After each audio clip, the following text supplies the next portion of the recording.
All right, everybody, welcome. Let me know if the sound is alive. Everybody on the stream, does the sound good? All right. So, can anybody hear me? Can anybody hear me? More sound, more sound. All right. I'm turning it a little bit louder now. How about now? How about now?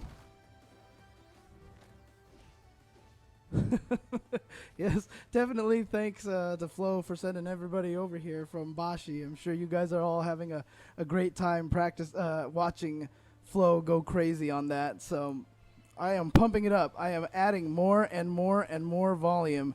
How does it sound to everybody right now? Is everybody good? Good. All right, cool. Welcome everybody to week 2 of Ultra Chen TV. I am James Chen, and I am here going to be starting for First Attack today. I had a bunch of stuff planned, but interestingly enough, a lot of the questions that I had been getting since the first episode, they've been focusing a lot on stuff that I had talked about earlier about all of the positioning and the spacing and everything like that. So I actually kind of wanted to talk a little bit more about that spacing concept that I talked about before. And I apologize to everybody right now that, we're probably going to get a little bit of input lag.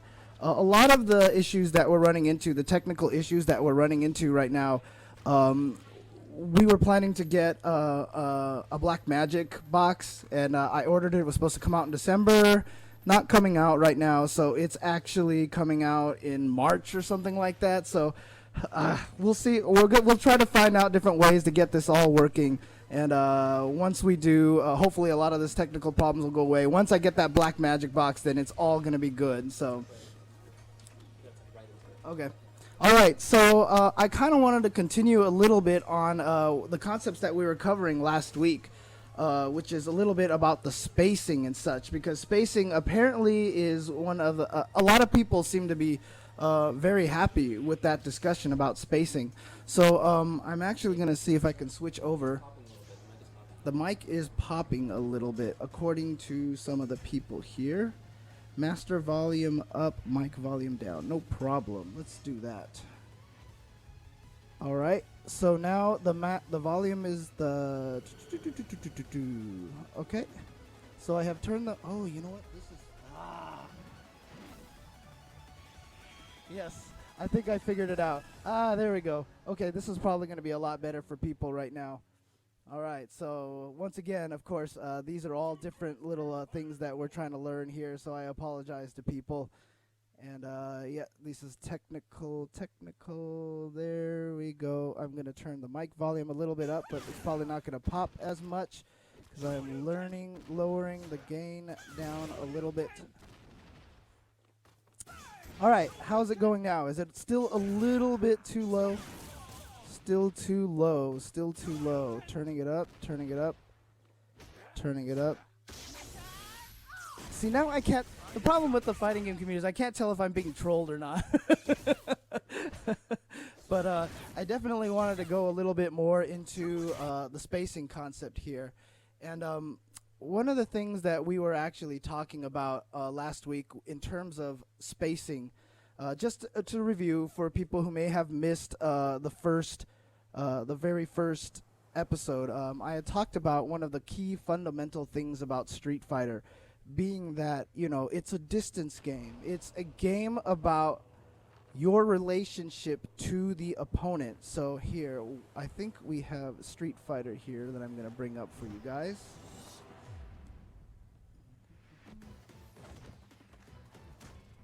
Oh, hang on 1 second, guys.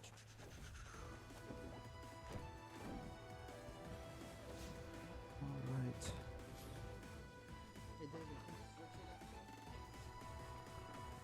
So one of the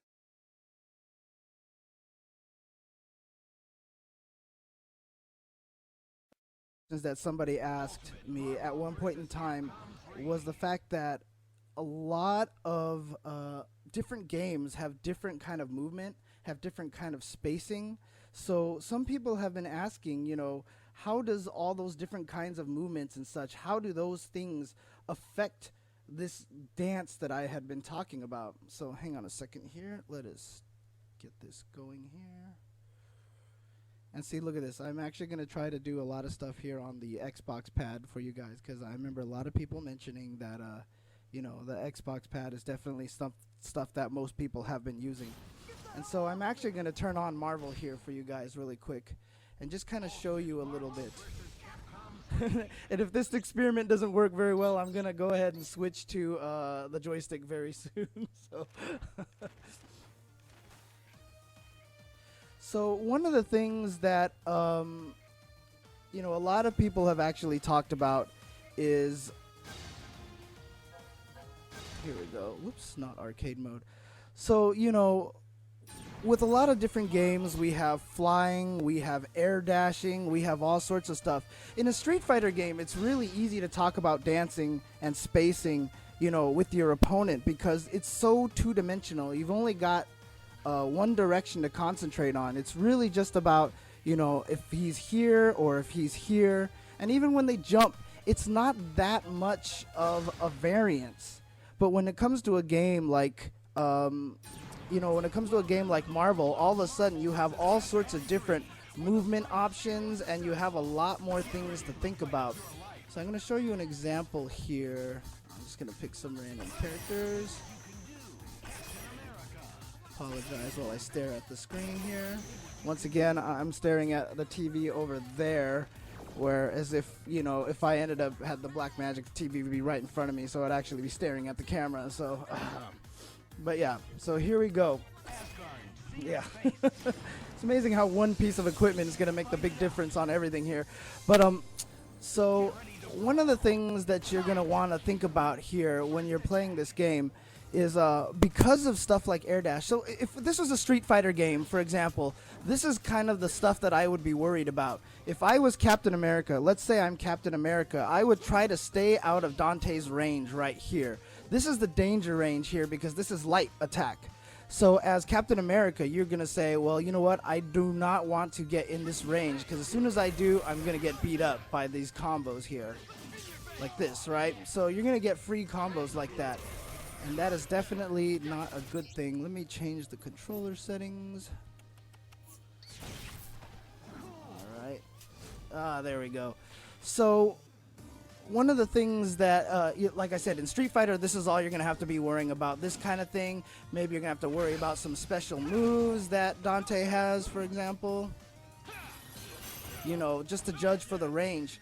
Now, when you actually start taking things like flying, and when you actually take air dashes and stuff into consideration, what ends up happening is that, it's kind of interesting. Like, you think that flying and air dashing would change a lot. Like, okay, so here's this whole concept of spatial relationship and everything like that.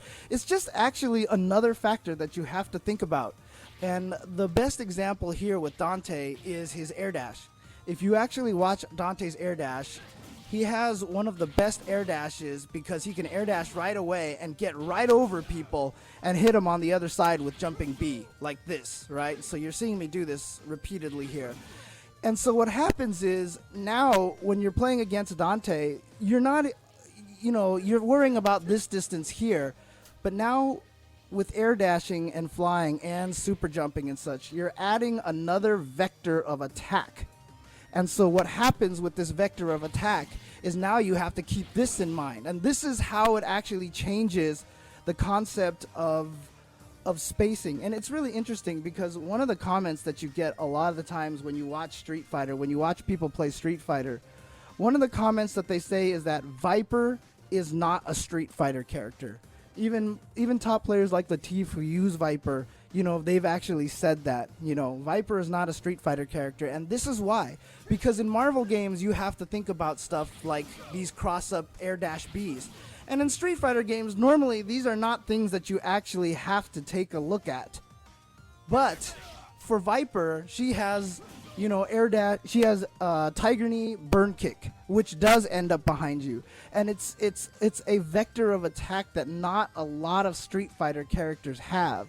So it's something that you have to keep in mind. So, as much as you think that these air dashing and stuff like this have actually changed a lot of the game, it's actually not as much of a change as you think, because, you know, learning to deal with, for example, Dante's air dashing B like this is the exact same thing as learning how to deal with Viper's instant Tiger Knee burn kick, which is going to get behind you and hit you from the other side. So while you think that these kind of extra movements might actually, you know, completely change this concept of this dance that I talked about spatial relationship, it doesn't really do it all that much. And even games like, for example, Soul Calibur, which just came out, you know, you have characters like Astaroth who have just huge range on their moves, whereas characters like Lei Xia, for example, you know, she has really short range on her moves. So as Astaroth, you're going to try to stay outside of the range of Lei Xia's pokes so that as soon as she tries to touch a button, you can counter immediately with your far ranged attacks. You know, I'm using Dante here as an example for Astaroth and Lei Xia here, so apologies. He's a temporary stand-in here. If I have the ability to switch games quickly, which I'm planning to set up hopefully for next week, we'll be able to do that. The only thing that something like Marvel, for example, has actually changed is that you have super jumps. Super jumps are probably one of the most key things that's changed, and in games like Marvel, it's actually a distance, a spatial relationship that was a lot more important than it is in Marvel 3. Marvel 2, the reason why super jumps were a lot more powerful was because you had a lot more control. You can see right now I can barely guide Dante, but if I turn on Mortal Kombat 2, if I turn on Marvel vs. Capcom 2, you'll be able to see on Super Jump you can guide really fast, and that is not possible here in this game. The other major change is that when I do actually Super Jump over people, they don't turn around. In Marvel vs. Capcom 2, they actually did turn around, and the combination of being able to guide your character very much and the fact that they turned around is actually which makes super jumping a lot more pertinent in Marvel vs. Capcom 2 as opposed to Marvel vs. Capcom 3 and Ultimate Marvel vs. Capcom 3, which doesn't necessarily quite mean that super jump isn't a factor. In fact, it's a huge factor. Let's talk a little bit about spatial relations. Because in Marvel, so many moves cover full screen, and it's so easy to shoot the whole entire screen away, it actually changes a lot of how you have to think about distancing. In Street Fighter last week, I kind of gave the distance idea that if Cammy was right here and I moved here, this changed completely how the field was. You know, Cammy had an advantage here versus Ryu, but if I took a step, she had a disadvantage, and if I took a step again, she had an advantage, so on and so forth. Marvel is not going to be as minute of a distance kind of situation. In fact, Marvel, and I have to give huge credits to Viscant about this, because he was the one who actually talked to me about this concept. Marvel is more of a quadrant game. There's 4 quadrants. Basically, there's the quadrant that I'm in right here. There's the quadrant that Captain America is in. And if I super jump, there's a quadrant up there. And then there's a quadrant above Captain America's head when he super jumps up there.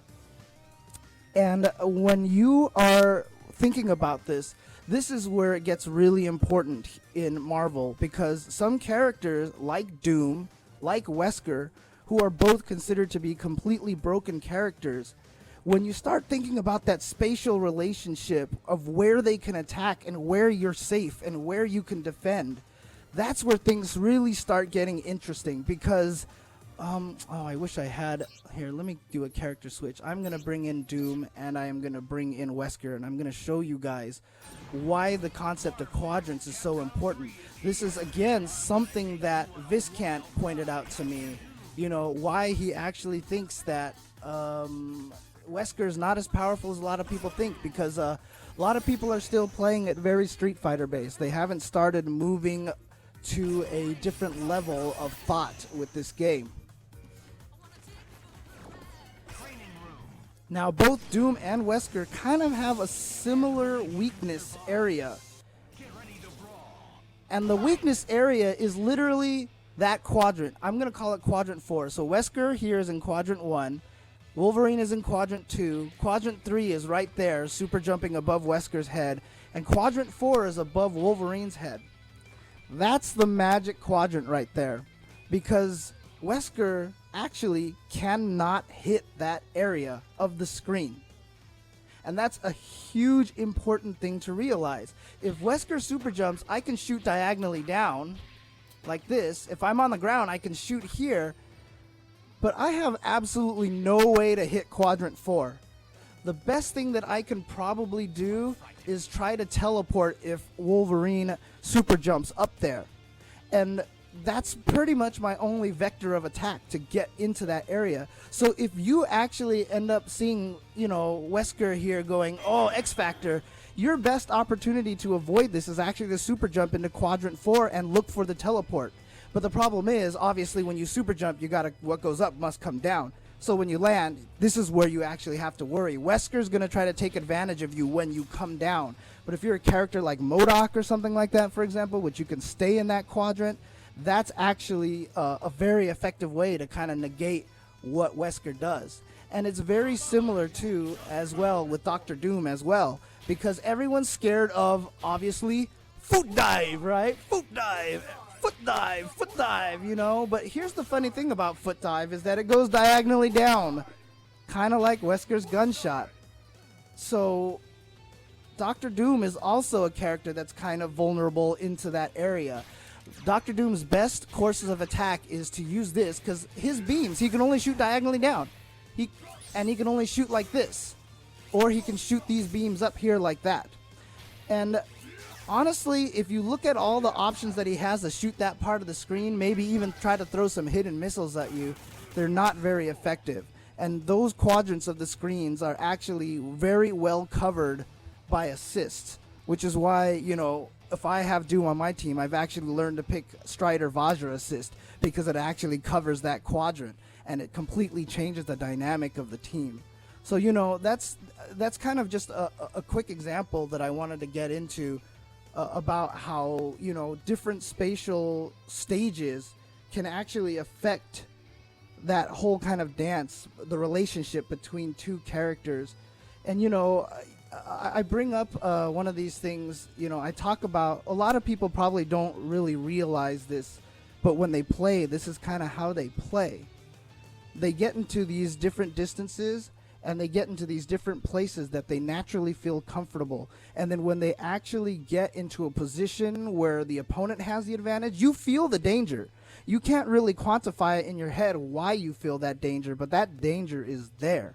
And so that's kind of how it drives a lot of your game. When you play against a character, if Dudley gets in your face, you're going to feel danger because that's his advantageous area. And when you get him a screen away, you feel safer because now he's over there and you have an advantage. That's where the spatial relationship comes from. And I'm gonna see if I can blow everyone's mind here on the stream really quick. Everybody knows how I feel about this, but this concept of spatial relationships is exactly why mirror matches suck so badly. Because every distance that you are at is a 50-50. You are not at an advantage or a disadvantage at any point in time during a mirror match. Because whatever you can do, they can do too. So you have this really weird feeling like everything is random. You notice that everyone's number one complaint about a mirror match is that it's random as hell. And the reason why it's random is because there is no position at which you feel like you have the advantage or any position that you feel like you have a disadvantage. So it's really hard to grasp the match properly. And that's actually what makes mirror matches so uncomfortable to play. For a lot of, I know Bisons hate Bison, Abels hate Abel and such. So, but yeah, so that's my little mind blowing for the day. So, we'll be right back. I'm going to continue on another concept once we get back. I kind of want to talk about something that a lot of people have been asking me recently about character selection And this is actually a very important part about fighting games. So once we come back, I'm going to talk about character selection. So stay tuned, guys. All right. Um, I am back here, everybody. Welcome back. And I am going to talk a little bit. One of the questions that a lot of people have actually been asking me about through Twitter is character choices. I had one person ask me, that they like using Blanca and Sakura, and they're not sure how to go with the main character in Marvel. They're not sure how to actually pick a team and such. And so, one of the most important things, even before you get to the point where you have that dance where you actually want to learn how to play Street Fighter, the question always comes down to, who do I pick? Who do I actually get used to? And actually, the worst part about this question is that there actually is no real answer to this question. There's so many different mentalities that I have seen for picking characters. There are obviously a lot of players out there who just say, you know what, I want to win as best as possible. Who's the top tier character? I'm going to play this character and I am going to beat up everyone because I want to win, right? And that's a perfectly legitimate way to pick a character. I have absolutely no problem with that. And in fact, more power to you if you do that. And a lot of people can be claimed to be tier whores or whatever like that. There's really nothing to complain about. It's not their fault that there are characters better than other characters. So, and if they want to win that much, that they want to do that, more power to them. There's absolutely nothing wrong with that. There's people out there who are character loyalists who just stick with the character regardless of what game they're in and just keep playing them. I can't think of anybody who's like that right now off the top of my head. But, there's definitely people who stick with characters for life, and regardless of whether they're good or bad, and that's a perfectly legitimate way to pick a character as well. There's actually another way that people pick characters is just literally that you just think a character looks cool. I mean, that's exactly how Justin ended up on Iron Fist. I think that's pretty much how Sherry ended up on Sea Viper.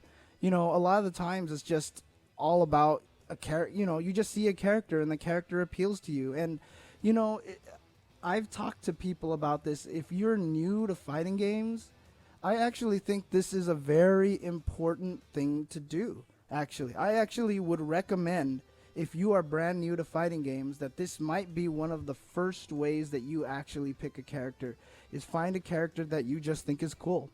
Find a character that looks cool. Find a character that you just, you can't explain it. You see a character like Strider and you're like, oh my god, Strider just looks amazing. I have to use Strider. He's so cool looking. Or, you're playing Street Fighter and, I just really like Yun's personality. I'm going to go with Yun, or I really like Makoto's personality. I'm just going to go with this character. She looks really cool. And you know what? One of the important things about that, and being a character loyalist, having kind of a personal investment in your character actually helps a lot, in my opinion. I actually think that this is actually something you should consider, because when you play a character that you have a lot of personal association with, what ends up happening is that you have an easier time investing in them. I've actually played games before where I'm like, I decide to play a top tier character, and I'm just like, you know what, I'm gonna play a top tier character, and I'm just gonna beat people up with them. But the problem is, when I start using that character, I have no personal investment in them, and it's really, really hard for me to get into that character. And so what ends up happening is I actually underperform with that character because I just can't get that kind of personal investment. Now, obviously, this is all dependent on the personalities that you have, because for me, that's something very important. I can name a lot of players out there that this is not even a factor at all whatsoever. They're just going to pick the character with the right tools that does exactly what they want them to do. And like I said, it really depends on your kind of personality, which is why probably the fourth and most important way to choose a character, this is something that must be done, and that is, if you're stepping into a fighting game and you have no idea who to play and you have no idea what character to pick, play them all. Try every character and find the character that fits your style.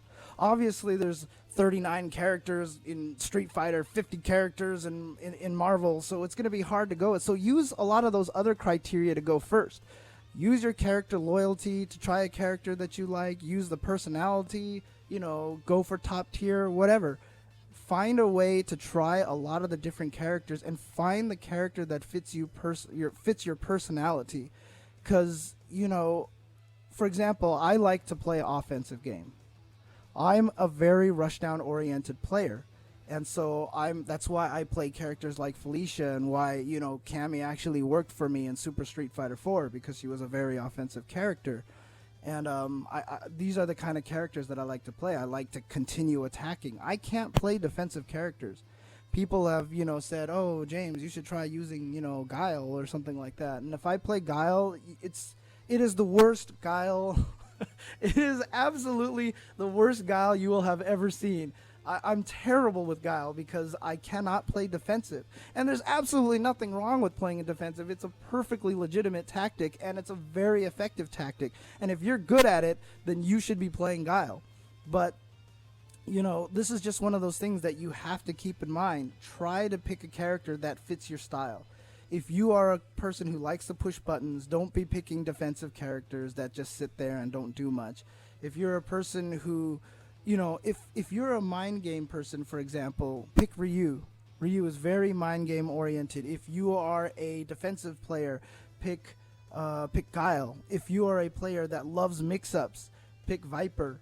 And it's going to be rough, especially if you've never played a fighting game, if you're sitting down because you don't know what you like. And you're not going to be sure what feels comfortable. And the only thing that I can recommend in that situation, in those cases, honestly, is just to practice and just play the different characters. Try them out. See what it is that you actually like. And that's the only way you're going to figure out which character that you want to play. Now, in those few in that case that I mentioned earlier that someone actually asked me, I like using Sakura and I like using Blanca. Who should I go with? Which character should I main? Again, that's just something that you have to experiment with. You have to keep trying to play both characters, and it also depends largely on just what your mindset is right now. If you're looking to play the game for fun, if you're looking to play the game and enjoy it, then go ahead and just pick the character that you're having more fun with. If you're starting to aim to go into tournaments and you actually want to start winning, tournaments, then, if your two characters choices are, say, Viper and Gen, you might want to go with Viper. Not saying Gen is a bad character, but Viper is definitely a stronger character and who will be a little more rewarding in terms of tournament play than Gen will be. So, that's just kind of the situation. Now, in terms of character picking, things change a lot in Marvel because you can't just pick your 3 favorite characters or whatever like that because team synergy is so important. And that actually makes it a lot more complicated to pick your team. If you have character loyalty, if there's certain characters that you like, then go ahead and pick one character that you like and then build a team around them. That's kind of what I did with Felicia. Felicia is my favorite character in the game, so I have Felicia, and I literally picked Doom because he has a beam assist, and I picked Strider because he has Vajra assist. So, the team is constructed in a way to help Felicia. And, honestly, a lot of teams have a lot more synergy than you think they do. One of Justin's favorite things that he's been doing, Justin Wong, of course, on his stream, every once in a while he's gone into training mode and asked people like, oh, somebody give me a team. And then they give him a team, and then he makes up synergy for them. And he's very good at that. He's good at making up synergy for teams. And so you can actually do it, but a lot of the times certain teams need to be constructed in certain ways. Doctor Strange, Rocket Raccoon are 2 characters, for example, that kind of need a good backup to help them be stronger and more effective characters and such. So, yeah, definitely character selection is a really tough part of the game, and it's something that people really have to think about. But the only real way to figure out what character that you want to play, the only real way to decide is to just play them and figure out how it works for you, and see how the characters actually go. And let me see if there's any sort of questions here about that. All right, so outside of obviously, once you get past choosing the characters, then when you start playing, that's when you start getting into a lot of the concepts I talked about in terms of spacing and the spatial relationship, the dance that I like to call it. I'm going to use that term a lot, so you're going to hear me talking about dancing a lot. And what I mean is, moving your character in relation to the opponent's character to keep yourself in the optimal position. But one of the things that I mentioned last week was that, people mash when they first start fighting games, and I said it's okay not to push buttons. So now the question comes down to, when is it okay to hit buttons? And once you figure out when it's okay, what buttons do you hit? Because there's so many buttons on the controller. So that's the concept that I want to talk about next. So we will be right back, guys, and I will get into when and how and why to hit buttons. All right, we'll be right back. Hello, everybody. Welcome back. We are back here, and I am going to talk a little bit. Like I said, last week we talked a little bit about, one of the things that I really wanted to get across to people was that when you're actually playing Street Fighter, the tendency is to mash buttons right away. And that's actually a problem because a lot of times people watch high-level Street Fighter matches, and one of their number one complaints is, "Oh my gosh, it's so boring. Look at them; they're just walking back and forth, and no one's hitting anything." And but that's actually really important. It's I call it a dance, and I wanted people to focus on the movement concept because it's the most important part about fighting games that I feel like a lot of people don't actually pay attention to, and it needs to be something that people need to pay attention to. So I talked about, don't mash buttons, don't hit buttons and stuff like that. But so the question really comes down to then is, what is the situation that you're going to hit buttons? Why would you want to actually hit buttons if I'm telling you not to?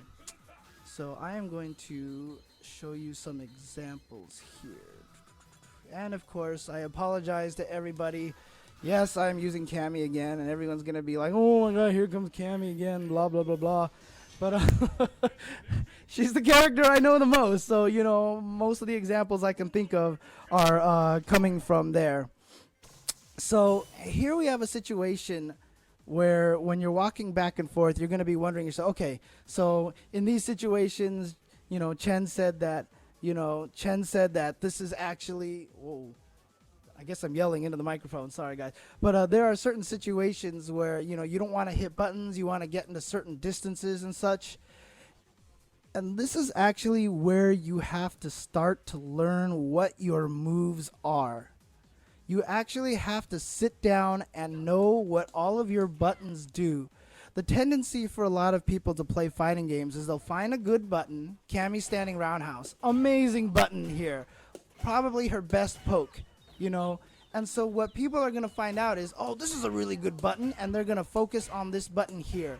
And they are just going to use this in every situation humanly possible. And, people will miss uppercuts, and you're just going to kick them.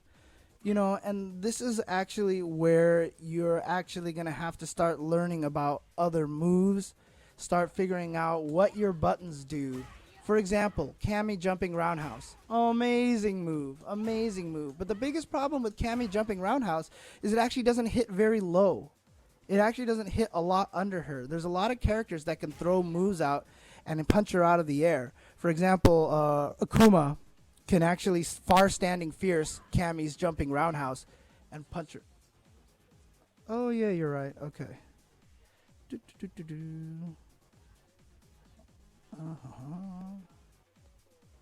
Oh, there we go.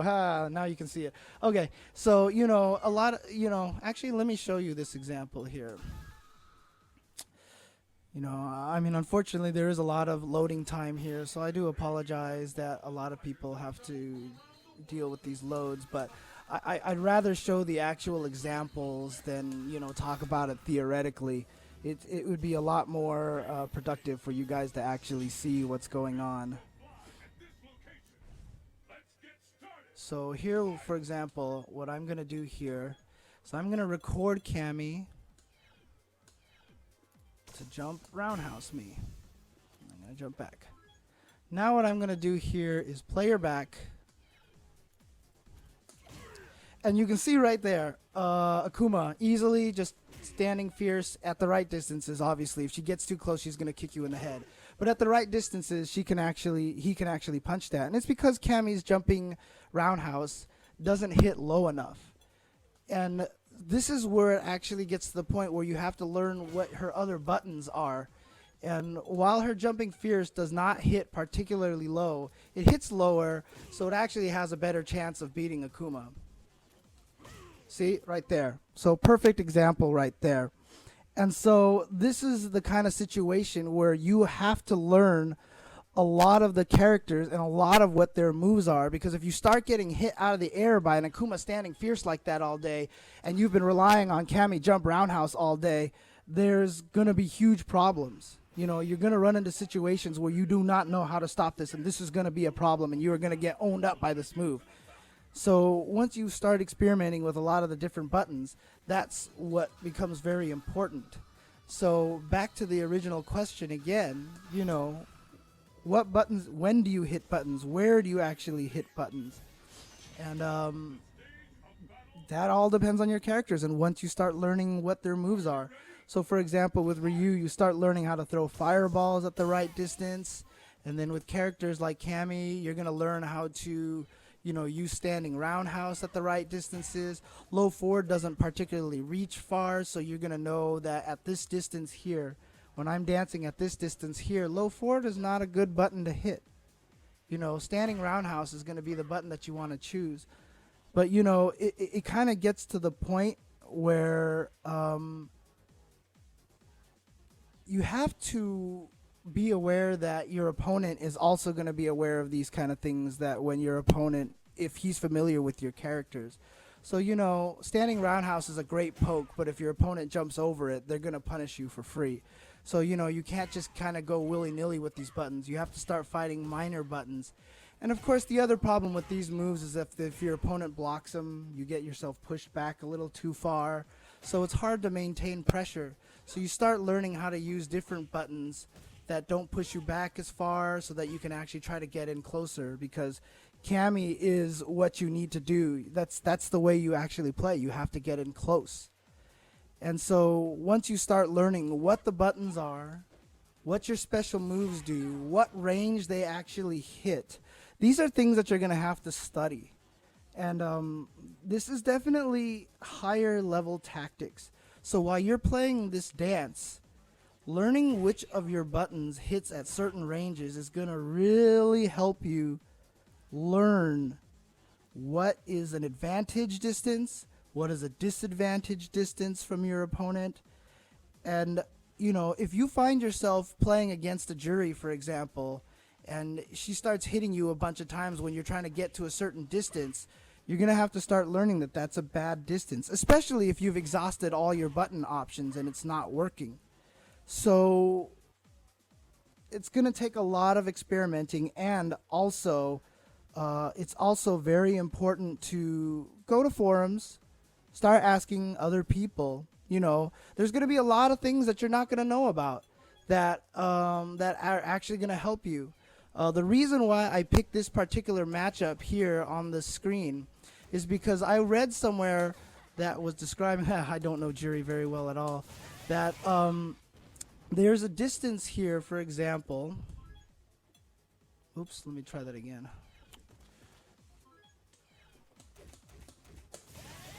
There's actually a distance where jury can perform the EX pinwheel and hope to be safe so that Cammy can't actually punish her. Right? Okay, so that was a little too... well, I'll just have to find this distance right here. And so what happens is that I'm not able to punish that move like I want to punish it. See, like this, right?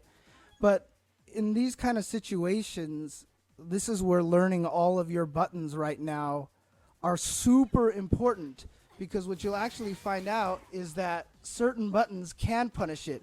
And in this case here, Cammy standing strong will actually hit in many distances where the low forward will not hit.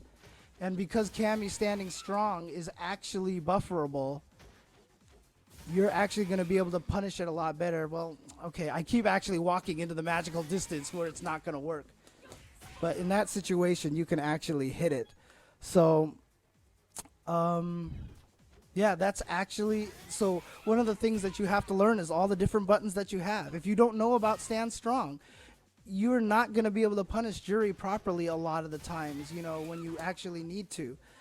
And so there's the importance of learning all the different buttons. Again, this is just one of those things that you're going to have to learn all of the different moves, all of the different buttons that your character has. And that's going to make a big difference. If you focus only on a few buttons here, like low forward, standing roundhouse, if you base your entire game around just 2 buttons, it's not going to actually work. You got to learn all the different buttons you have, and this is how you're going to learn when to touch the buttons, when to actually attack, and when that you actually have to be defensive. For example, Ryu's low forward kick is a very strong move and zones out a lot of characters. And so you're going to actually have to learn that once you get into that range of Ryu's low forward kick, you can't hit very many buttons because Ryu's low forward kick is actually going to win. And that's a perfect example of learning to, so that's, a situation where when you get into that range, you're probably better off blocking the low forward and getting pushed into a different range so that you can try to get back into an optimal distance, as opposed to trying to find a way to beat that low forward. Because a lot of the times you're not going to beat that low forward. So, or, if you think Ryu is going to low forward, try to get in closer so you can attack, at different angles. But that's the whole point of this game, of all fighting games, is getting into that magical distance and avoiding those distances where the opponent has the advantage. And that's how you're going to learn what buttons to hit. But if you're kind of in a situation like this where you're far away and you're hitting low forward, there's no reason to really be trying to do this. A lot of people try to poke needlessly at ranges that just aren't going to do you anything because they have to hit buttons. They just want to hit buttons. And one of the most important things about footsies really is learning how to walk, take that extra step, get into the point where the button will actually connect. And, of course, this starts getting into higher level tactics. I want to dedicate a whole episode to footsies at one point in time. But I'm not going to be able to get to that anytime soon because that's going to take like 3 or 4 sessions just to discuss footsies alone. And, I've been playing Street Fighter for 20 years, and seriously, I don't even know how to play footsies properly yet. It's seriously one of the hardest concepts to learn, one of the hardest things to actually understand. And, so I'm going to take a break right now. When we come back, I'm going to answer a few questions that people have asked me in the Ask jchensor segment. So I will be right back, everybody. Please stay tuned. Not everybody got it, so. All right, welcome back, everybody. So I'm going to answer some questions that have been asked of me via Twitter. Once again, if you have some questions that you would like answered, please tweet to Ultra10TV on Twitter and include the hashtag AskJchensor. And, the whole point of this forum is I want people to ask questions, any questions that they want. There's a lot of questions that, I've heard people talk about, like they don't want to ask on the forums because, if they ask a really low-level question or whatever like that, then, people get frustrated by it, like, oh, you scrub, whatever, But this is the kind of area that I actually want to answer these kind of questions for people. And so, for example, I have basically someone on Twitter by the name of HapGD, asking me, is there any way to improve my reflexes? One of the things that he's complaining about is that he has trouble blocking overheads and such. And to be honest with you, the answer with that is, most of the time when people block overheads, it's not as much reaction as you think. A lot of the times when you see players block amazing sequences, I would say that in those situations, it's 80% anticipation, 20% reaction. A lot of players will actually get to the point where they think to themselves, okay, he's going to do an overhead here and I'm going to look for it. So when they see the overhead, it's a lot easier to react to. It's just like when you want to uppercut someone when they jump at you. If you're expecting them to jump at you, you're going to uppercut them every time. If you don't expect them to jump, a lot of the times the players aren't just going on pure reaction to uppercut things. So reaction is kind of something that, while is very important, don't be fooled into thinking that a lot of top players just are amazing at reaction. There are some players who are godlike at reactions. There's just some ridiculous reaction players out there, but I would say the majority of players out there do not base a lot of their skills and their wins on reactions purely. And so, one of the things, if you do want to try to practice reactions, see, that's the thing, is if you try to practice reactions like, all right, I'm going to uppercut him every time he jumps at me, you're going to be thinking about it. You're going to be thinking about the jump. So, of course, you're going to uppercut him every time. So you're like, oh, my reactions are godlike. I've got this down. But then when you actually play a real match, someone's going to jump at you. You're not going to uppercut. And you're like, what happened to my reactions? It's anticipation. Most of it is actually anticipation. So I have another player here named, named Jose. And he asks me that he has Street Fighter 4 on the PC. And he doesn't have a joystick, and he doesn't have a control pad. So he's asking himself now, is he screwed? Is he never going to be able to play this game? And the answer, honestly, is he's perfectly fine. Play on the keyboard. In fact, one of my favorite stories was that there was one Evo where a player who was actually so accustomed to playing fighting games on a keyboard actually made a joystick with WASD on it.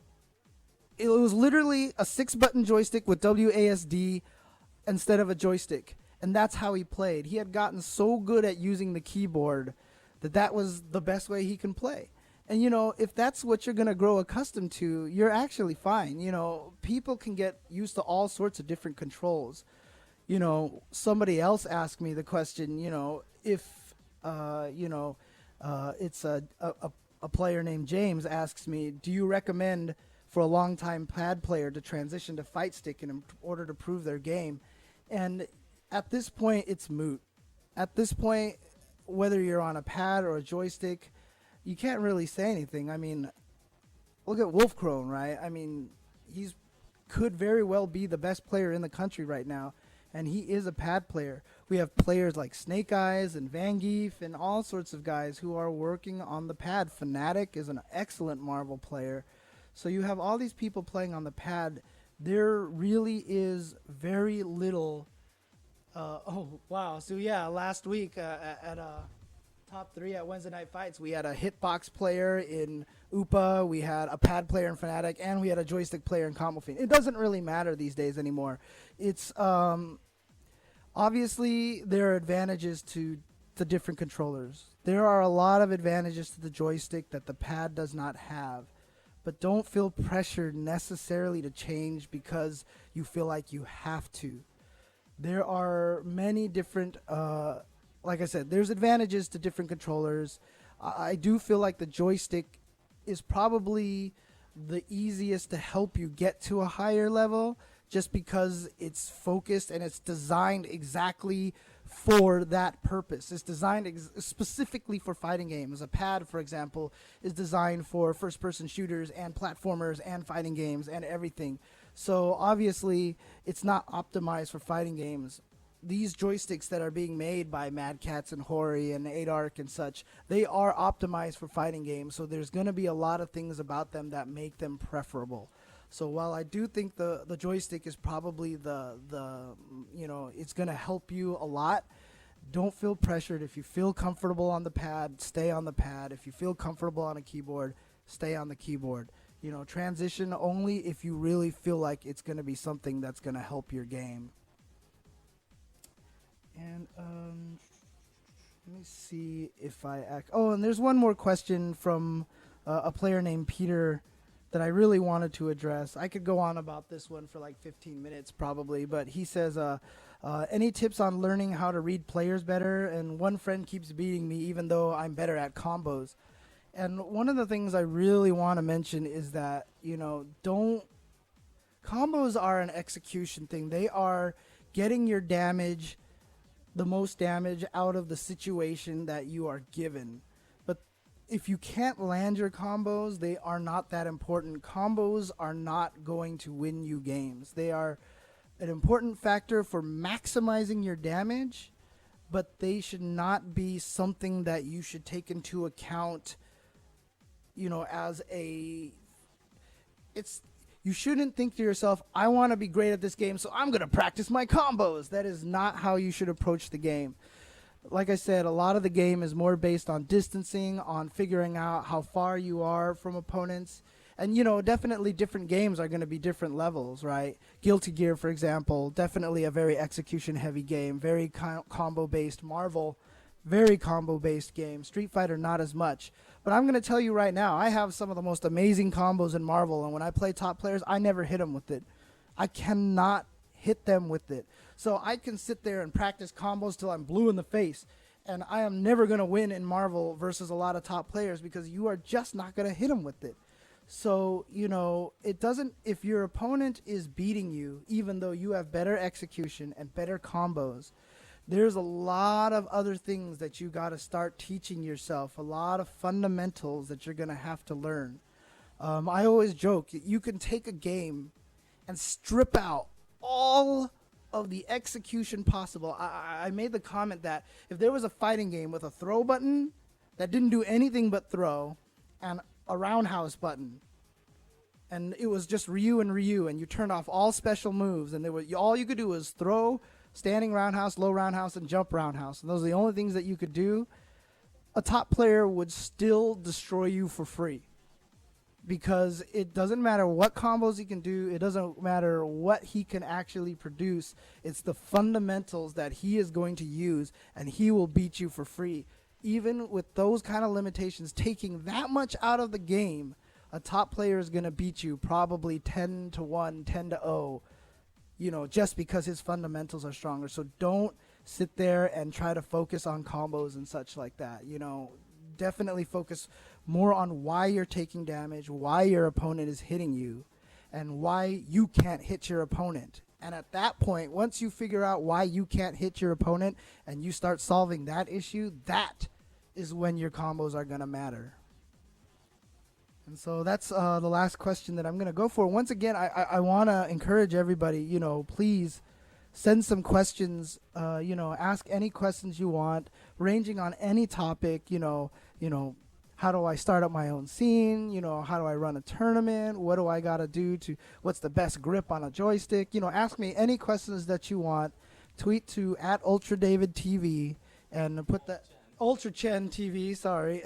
Tweet tweet to @UltraChenTV and use the hashtag #AskJchensor, and I will be happy to answer any of the questions that I can.